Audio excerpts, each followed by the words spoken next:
Senate की कायमा committee खजाना ने तनख्वाहदार तबके पर टैक्स का बोझ कम करने की सिफारिश कर दी। डायरेक्ट टैक्स में इजाफा और इनडायरेक्ट टैक्सों में 50% कमी, मजदूर की कम अज कम माहाना उजरत 45,000 रुपए करने की भी सिफारिश।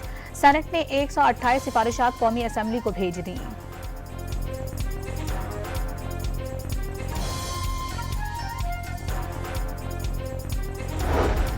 सदर जरदारी की जेर सदारत सिंध में अमन अमान की सूरत हाल पर इजलास। हथियार डालने पर आमादा जराइम पेशा अफराद को कौमी धारे में लाने और घिनौने जुराइम में मुलव्वस मुजरिमों के खिलाफ सख्त कार्रवाई की हिदायत।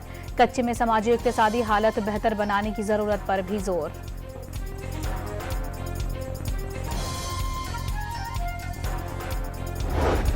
और कराची में मुख्तलिफ इलाकों में मजीद 9 लाशें मिली। रेस्क्यू जराये के मुताबिक कुछ गर्मी से फौत हो गए, दीगर नशे के आदी थे। 2 रोज में मिलने वाली लाशों की तादाद 19 हो गई।